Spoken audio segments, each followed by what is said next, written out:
मराठ्यांचं वादळ अंतरवली सराठीतून मनोज जरांगे पाटलांच्या नेतृत्वाखाली मुंबईच्या दिशेने निघालंय. मुंबईत मराठ्यांचं आरक्षणाचं वादळ भगव्याला घेऊन धडकणार. भगवं वादळ येतंय. पण सरकार, मुख्यमंत्री म्हणतायत सरकार सकारात्मक आहे. मुख्यमंत्र्यांची भूमिका सुद्धा चांगली आहे. उपमुख्यमंत्री म्हणतायत तुम्ही मागाल ते मिळणार नाही, धमकी द्यायची नाही. सरकारला धमकी देता का? हुकुमशाही त्या ठिकाणी आली का? सरकारमधलेच 2 नंबरचे उपमुख्यमंत्री म्हणतायत. याचा अर्थ आरक्षणाचा काय होणार आहे तुम्ही ठरवा. त्याच नेत्याचा एक नेता महाराष्ट्रामध्ये त्या ठिकाणी काउंटर सभा घेऊन विनाकारण वातावरण घेऊन करून टाकतायत. जबाबदार कोण आहे? म्हणजे सरकारच सरकारच्या विरोधात असं वातावरण निर्माण करतंय की सरकारच्या वतीनं आरक्षणाच्या मागणी करणारे सगळे आरक्षण समर्थक, कार्यकर्ते आणि आंदोलक डिस्टर्ब झाले पाहिजे, व्हायबल झाले पाहिजे आणि मग त्यांनी कायदा हातात घेतला पाहिजे, असा काही सोर्स या माध्यमातून निर्माण होतोय का? सरकारचाच पडतंय. पण आरक्षण हा लढा आता मुंबई दरबारी लढला जातोय. खर तर अंतरवली सराठीमध्ये 1 सप्टेंबर 2023 मध्ये जो काही प्रकार झाला त्याच्यामुळे आंदोलन ज्या पद्धतीनं पेटलं गेलं, फिरलं, महाराष्ट्राच्या कानाकोपऱ्यात, वाडी वस्तीपर्यंत, शेतातल्या घरातल्या माणसापर्यंत मराठा आरक्षणाचा विषय गेला. मनोज जरांगे पाटलांचं ते 100% क्रेडिट आहे. परंतु आज सरकारला मनोज जरांगे सांगतील त्या पद्धतीनं करावं लागतंय.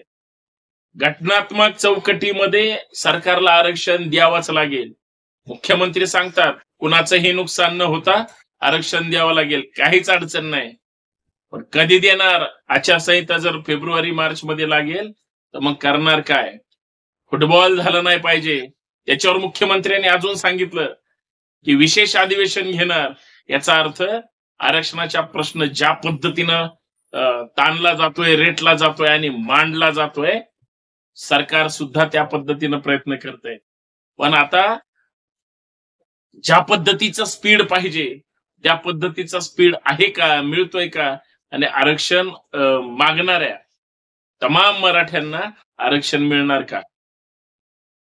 कुणबीचे दाखले मिळत आहेत, काहीतरी 58 लाखाच्या जवळपास दाखले मिळाले. मग त्या दाखल्याचं त्या प्रमाणपत्रामध्ये जे काही रूपांतर व्हायचंय त्यासाठी प्रयत्न चाललाय. मला वाटतं सरकार ज्या विचारधारेचं आहे आणि ज्या पक्षांनी आरक्षणाला कधीच पाठिंबा दिलेला नाही, जे सरकारच आरक्षण विरोधी आहे, ते माननीय मुख्यमंत्र्यांच्या भूमिकेसोबत राहील का हा फक्त संशयाचा विषय आहे. कारण संविधानाने तुम्हाला आम्हाला अधिकार दिलेला आहे. कलम 340 नुसार घटनेच्या अधीन राहून सोशल आणि इकॉनॉमिकल बॅकवर्डनेस तुम्हाला दाखवून त्या ठिकाणी आरक्षणाचा लाभ घ्यावा, म्हणजे घेतला पाहिजे.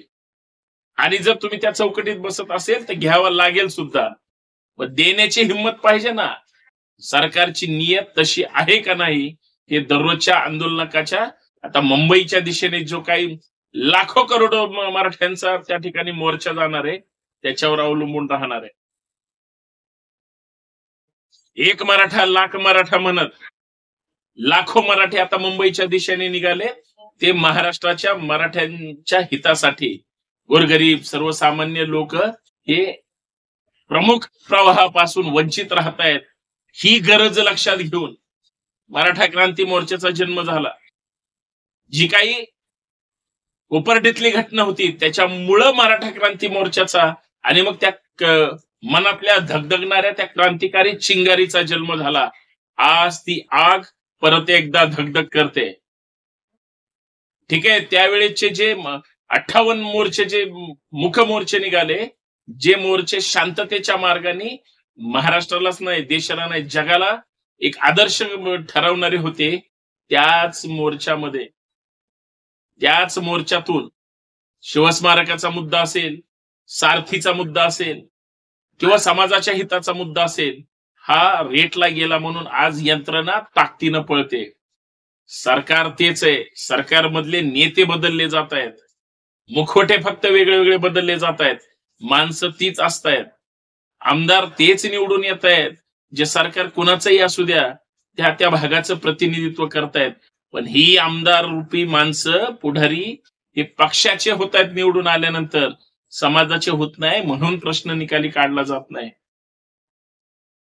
जरांगे पाटलांनी सांगितलं कोण कोण आमच्या सोबत येत आहे, सहभागी होते बघतो, आणि जे येणार नाहीत त्यांना मग त्यांची जागा दाखवू. काही पेटवण्याचं काम करतायत, समाज बांधवांनो लक्षात घ्या. काही आग लावण्याचं काम करतायत, काही आंदोलन ताकदीनं पुढे जाईल याचा प्रयत्न करतायत, आणि काही पाठीशी खंबीरपणे उभं राहतायत. हे सगळं होतंय, पण एक माणूस त्या ठिकाणी सगळं रेटतोय जिथं सरकारने सुद्धा दखल घेतली. पण आज परिस्थिती अशी, काय करायचंय मुंबईमध्ये जाऊन? मुंबई बंद करायचे का आरक्षण मागायचं आणि तो GR घेऊन यायचंय?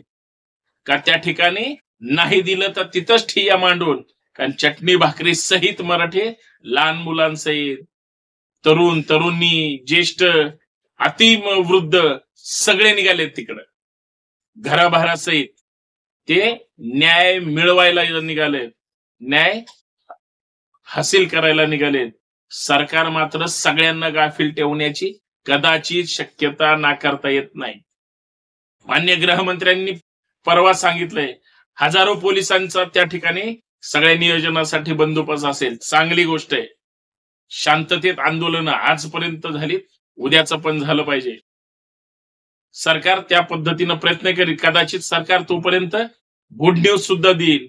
पण महाराष्ट्राच्या इतर समाजातल्या लोकांनी, मराठा समाजाचे जे लाखोंचे मोर्चे निघाले, ज्या पद्धतीनं आंदोलन त्या ठिकाणी पुढे गेलंय, एक नेता आणि एक आदेश याच्याशिवाय दुसरा काही पर्याय असू शकत नाही.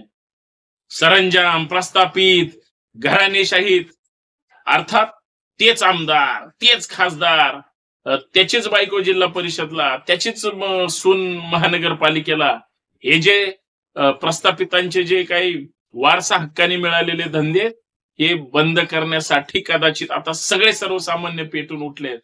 आता आम्ही ठरवू आमचा राज्यकर्ता कोण. अशा पद्धतीने हे सगळं होतंय, आणि ते होण्यासाठी एकीची गरज आहे. बघा, एकच नेता जर सगळं काय करत असेल समाजाच्या हक्कासाठी, आम्ही राजकीय पुढारी आमचा म्हणून निवडून देतो, आणि तो तिकडे जाऊन मग पदासाठी, मंत्रिपदासाठी, स्वार्थासाठी, ईडी पासून वाचण्यासाठी जर लाचार म्हणून जगत असेल, स्वाभिमानी नेते जन्माला घातले पाहिजेत, तयार केले पाहिजेत. वैचारिक, केडर बेस आणि समाजाचं हित लक्षात घेणारे नेते तयार केले पाहिजेत. जातीच्या धर्माच्या पुढे जाऊन समाजाचा विचार करणारे नेते तयार केले पाहिजेत. असं होताना दिसत नाही. याच्यासाठी विचार करावा लागेल. मित्रांनो, एवढंच सांगायचंय. मोर्चा तर निघालाय, मराठे तर पेटलेत, आरक्षणासाठी एकत्र आलेत.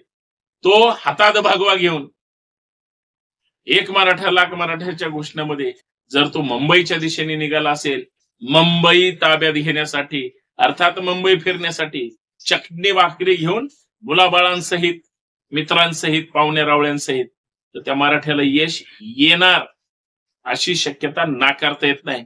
फक्त सरकारची नियत आणि इच्छाशक्ती काय ते मात्र सांगू शकत नाही.